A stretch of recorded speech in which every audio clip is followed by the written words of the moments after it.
Today I'll be discussing the African origins of the Bible. What's discussed in this video will be sourced from scientific theory and various religious texts or beliefs. We'll begin with the origin of mankind, and as many of you know, the Bible lays out the beginning of humanity in the book of Genesis with the Garden of Eden story. But the question is, does this biblical account line up with scientific thought? And the answer is yes. Many scientists have claimed that life started in Africa and people eventually migrated to different regions of the world. This is called the Out of Africa theory.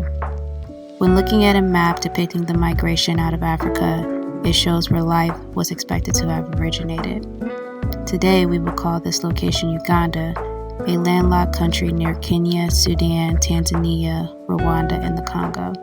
But what clues from the Bible can we use to substantiate that the Garden of Eden was actually in Uganda? All we have to go on is the 4 rivers mentioned in Genesis chapter 2, 10 through 14. And a river went out of Eden to water the garden, and from thence it was parted and became into 4 heads. The name of the first is Pison, that is which encompasses the whole land of Havilah, where there is gold. And the gold of that land is good. There is bdellium and the onyx stone. And the name of the second river is Gihon. The same is it that encompasseth the whole land of Ethiopia. And the name of the third river is Hiddekel, that is which goeth towards the east of Assyria. And the 4th river is Euphrates. Unfortunately, we have no way of knowing where the biblical Havilah or Assyria is in relation to the Garden of Eden being in Uganda. However, we do know where Ethiopia is according to modern times. So knowing that the Gihon encompasses Ethiopia, what other clues can we gather to locate the Gihon? Fortunately, there is an Israelite historian by the name of Josephus that documented where the Gihon is located. And according to Josephus, the Gihon is the modern-day Nile River. Antiquities of the Jews, Book 1. Now the garden was watered by one river, which ran round about the whole earth, and was parted into 4 parts. And Pishon, which denotes a multitude, running into India, makes its exit into the sea, and is by the Greeks called Ganges. Euphrates also, as well as Tigris, goes down into the Red Sea. Now the name of Euphrates, or Pyrath, denotes either a dispersion or a flower.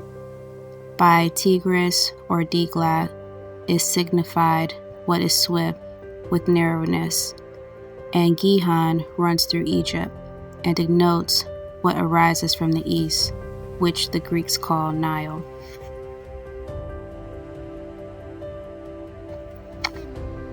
And here we can see 2 maps in Latin from the 1600s that depict the Nile River as Fluvius Gihon. And when looking up Fluvius Gihon, it of course means Gihon River, but also shows other names used for the river, which include the Nile. So aside from being the longest river in the world, the Nile River also does not follow the traditional north to south trajectory of most rivers, but instead it flows from south to north, which means that the source of the Gihon, or the Garden of Eden, is south of Egypt. The source of the Nile River has been studied for many years. Many have charted its source to Uganda, but more specifically the base of the Rwenzori Mountains, which at one point was called the Mountains of the Moon.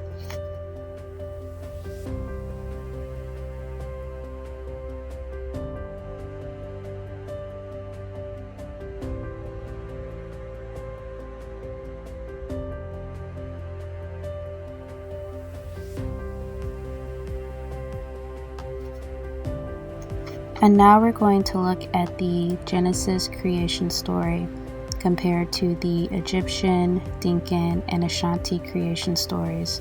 This should further prove that the Bible is of African origins. Genesis chapter 2, 4 through 9. These are the generations of the heavens and of the earth when they were created, and the day that the Most High made the earth and the heavens, and every plant of the field before it was in the earth, and every herb of the field before it grew. For the Most High had not caused it to rain upon the earth, and there was not a man to till the ground. But there went up a mist from the earth, and watered the whole face of the ground. And the Most High formed man of the dust of the ground, and breathed into his nostrils the breath of life, and man became a living soul. And the Most High planted a garden eastward in Eden, and there he put the man whom he had formed. And out of the ground made the Most High to grow every tree that is pleasant to the sight, and good for food, the tree of life also in the midst of the garden, and the tree of knowledge of good and evil. And the Most High took the man and put him in the garden of Eden to dress it and to keep it. And the Most High commanded the man, saying, Of every tree of the garden thou mayest eat freely, but of the tree of the knowledge of good and evil thou shalt not eat of it, for in the day that thou eatest thereof thou shalt surely die. And the Most High said, It is not good that the man should be alone. I will make him an helpmeet. And out of the ground the Most High formed every beast of the field, and every fowl of the air, and brought them unto Adam to see what he would call them. And whatsoever Adam called every living creature, that was the name thereof. And Adam gave names to all cattle, and to the fowl of the air, and to every beast of the field. But for Adam there was not found an helpmeet for him. And the Most High caused a deep sleep to fall upon Adam, and he slept. And he took one of his ribs, and closed up the flesh instead thereof. And the rib which the Most High had taken from man made he a woman, and brought her unto the man. And Adam said, This is now bone of my bones, and flesh of my flesh, and she shall be called woman, because she was taken out of man. Therefore shall a man leave his father and his mother, and shall cleave unto his wife, and they shall be one flesh. And they were both naked, the man and his wife, and were not ashamed. The Dinkin creation story. The first humans were named Gurang and Abuk. Their creator deity, Nealik, created humans by blowing them out of his nose. The Dinkins also say Gurang and Abuk were made out of the clay of Sudan. After making them, the Creator placed Abuk and Gurang in huge pots.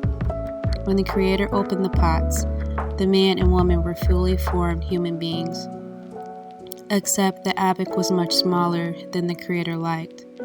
Abuk was placed in a container full of water and left there for a time. When she had absorbed enough water and had swelled up to the size of a regular human being, the Creator was happy. Nealik told them to multiply and that their children would die, but would come back to life within 15 days. Gurang protested that if nobody dies permanently, then there would not be enough food. Nealik then introduced permanent death. Nealik commanded them to only plant 1 seed of grain a day, or gave them 1 grain to eat a day. Being hungry every day, Abuk disobeyed and planted more. This disobedience angered Nealik. He cut the rope that connected heaven and earth. Abuk is depicted with a serpent wrapped around her arm, and is associated with the cause of illness, death, and trouble in the world. The Ashanti creation story. Long ago, a man and a woman came down from heaven, while another man and woman came out of the ground. The Lord of the heavens also sent an African python, which made its home in a river. In the beginning, men and women had no children. They had no desire for one another and did not know the process of procreation and birth. It was the python who taught them. He asked the men and women if they had any children, and on being told that they had none, the python said he would make the woman conceive. He told the couples to stand facing each other, and then he sent into the river and came out with his mouth full of water.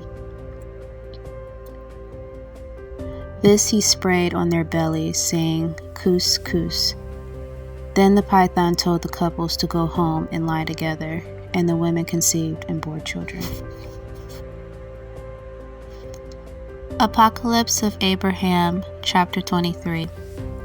Look again at the picture. Who is the one who seduced Eve? And what is the fruit of the tree? And you will know what will be and how much will be for your seed in the last days. And what you cannot understand, I will make known to you, because you have been pleasing before my face. And I will tell you what I have kept in my heart. And I looked at the picture, and my eyes ran to the side of the Garden of Eden, and I saw there a man very great in height and terrible in breadth, incomparable in aspect, entwined with a woman who was also equal to the man in aspect and size. And they were standing under a tree of Eden, and the fruit of the tree was like the appearance of a bunch of grapes of the vine. And behind the tree was standing like a dragon in form, but having hands and feet like a man's, on his back 6 wings on the right and 6 on the left. And he was holding the grapes of the tree and feeding them to the 2 I saw entwined with each other. And I said, Who are these 2 entwined with each other? Or who is this between them? And what is the fruit which they are eating, mighty one, eternal? And he said, This is the world of men. This is Adam, and this is their thought on earth. This is Eve. And he who is between them is the impiety of their behavior unto perdition, Azazel himself. And I said, Eternal mighty one, why did you adjudge him such dominion, that through his works he could ruin mankind on earth? And he said to me, Hear Abraham, those who desire evil, and all whom I have hated, as they commit them over them, did I give him dominion, and he was to be beloved of them. And I answered and said, Eternal mighty one, why did it please you to bring it about that evil should be desired in the heart of man? Because you are angered at what was chosen by you, him who does useless things in your light.